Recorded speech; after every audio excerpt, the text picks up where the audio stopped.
guys, balik lagi di Do You Believe It or Not. Kali ini gue akan menceritakan kisah gue sendiri. Gue Farah. Ya, kali ini gue akan menceritakan kisah yang gue alami waktu itu. Gue akan cerita kisah gue saat gue tinggal di Cilodong. Gue akan menjelaskan dengan rumahnya dulu ya.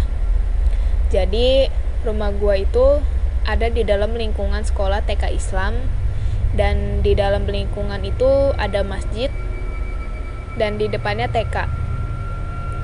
Di samping TK itu persis rumah gue, dan di rumah gue itu ada terasnya, lumayan besar, tapi terasnya itu full ubin karena nggak ada lahan buat naruh tanaman. Dan di sebelah kanan teras itu ada pintu yang sampingnya itu tempat wudhu masjid tersebut. Dan di depan TK-nya ada tempat bermain anak-anak, ada ayunan dan perosotan segala macam. Tapi perosotannya itu ya lumayan bahaya juga sih, karena di atas perosotan itu ada pohon mangga kecil, dan ya gitulah, lumayan serem. Rumah gue itu 2 lantai. Pintu masuk sebelah kanannya bisa langsung naik ke lantai 2. Di lantai 2 itu ada tempat jemur dan kamar 1, tapi luas. Dan kamar mandinya di luar, kayak kos-kosan gitu lah mungkin ya. Posisinya lantai 2 itu serem sih, karena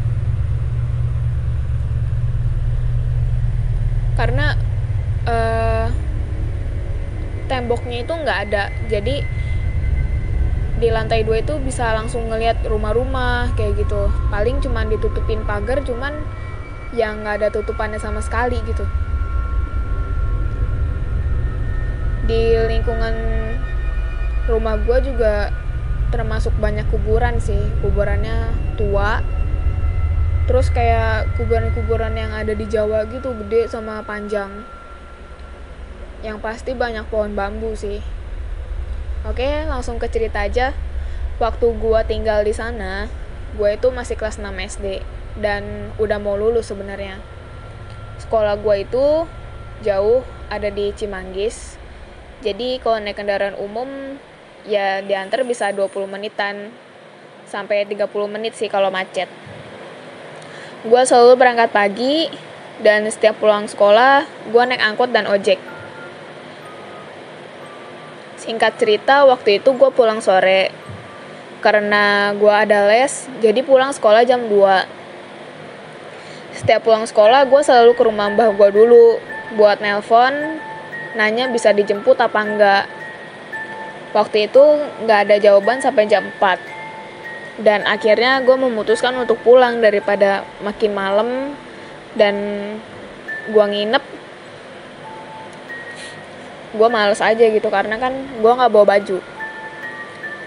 Sampai di rumah itu udah sepi banget, karena rumah gue masuk ke dalam posisinya dan TK-nya juga. Gue nyampe rumah, gue ucap salam, assalamualaikum, gak ada yang nyaut. Dan gue masuk ke dalam rumah, bener aja sepi, pada di dalam kamar. Dan gue ngeliat ke arah atas, lampu atas belum dinyalain. Ya gue inisiatif buat nyalain lampunya di dalam kamar itu. Pas baru aja nyampe depan pintu kamar, perasaan gue kayak ragu. Tapi gue beraniin diri sih, dan berpikir bismillah lah, gak ada apa-apa, karena kan ini maghrib juga. Dan ditambah rame, ada orang di masjid. Akhirnya lampu udah gue nyalain. Turunlah gue untuk ganti baju, mandi, dan siap-siap mau tidur. Setiap abis isya, lingkungan rumah gue itu udah sepi banget, benar-benar sepi. Dan rumah gue itu satu-satunya yang ada di dalam lingkungan TK itu. Jam 8 orang-orang di rumah udah pada masuk ke dalam kamar. Dan gue bingung mau ngapain.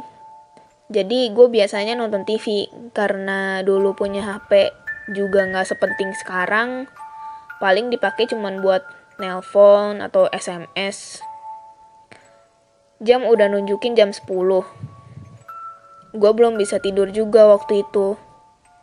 Gue lihat kamar kakak gue, juga dia udah dua-duanya tidur. Ibu gue juga udah nutupin mukanya pakai bantal. Kebiasaan kalau tidur gitu lah. Dan gue itu masih tidur sama mama, karena gue kalau tidur di kamar kakak gak bakal cukup. Akhirnya ya daripada gue suges sendirian di depan TV dan mikir aneh-aneh, jadi gue masuk ke dalam kamar dan main HP. Waktu itu kipas di rumah gue itu digantung ke atas. Kejadian aneh pertama kali gue alami di rumah itu karena angin dari kipasnya gak kencang juga, jadi pasti hordeng pun gak kena angin. Ditambah lagi jarak hordeng ke kipas itu juga gak deket, jauh. Tiba-tiba hordeng di kamar mama gue yang tadinya diem, tiba-tiba kayak ada yang nyambit kenceng. Sontak gue lihat, siapa tuh yang nyambit? Posisi di rumah gak ada siapa-siapa, dan udah tidur semua. Lampu pun udah gue matiin. Akhirnya gue gak pedulin itu awalnya. Sampai akhirnya jam 12 malam gue belum tidur juga dan belum ngantuk. Tiba-tiba di taman bermain di depan TK itu gak ada angin dan gak ada orang.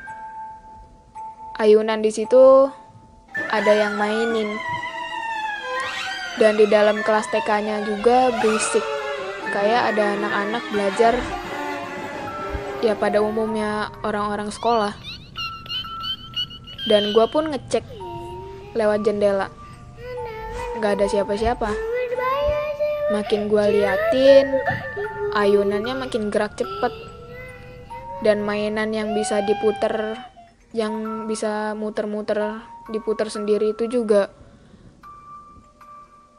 sedikit-sedikit dia muter gitu.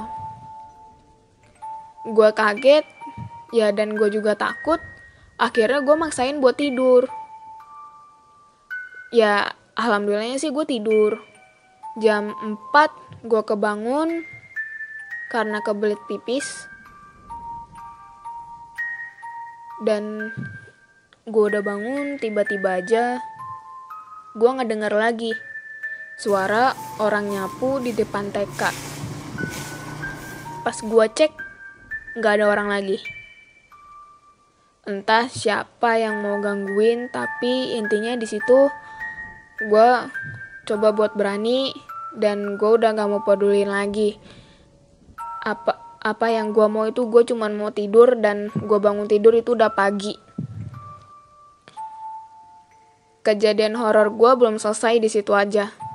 Setiap malam ayunan dan putaran itu selalu gerak tanpa ada orang di situ. Dan sering banget tengah malam ada suara orang jalan di atas, tapi padahal gak ada siapa-siapa juga di atas. Dan gak ada yang berani tidurin di lantai 2. Dan sering banget kedengeran suara pasir di atas genteng, kayak ditaburin gitu. Cuman ya setelah berjalannya waktu makin lama, keluarga gue juga makin biasa ngedengerin hal yang kayak gitu. Sampai akhirnya gue pindah dari rumah itu, dan ya sampai sekarang sih rumahnya gue dengar-dengar belum ada lagi yang nempatin. Karena emang serem sih rumahnya. Oke, mungkin segitu dulu cerita dari gue. Mungkin di lain waktu gue akan cerita lagi. Terima kasih buat yang udah mendengarkan cerita gue. See you.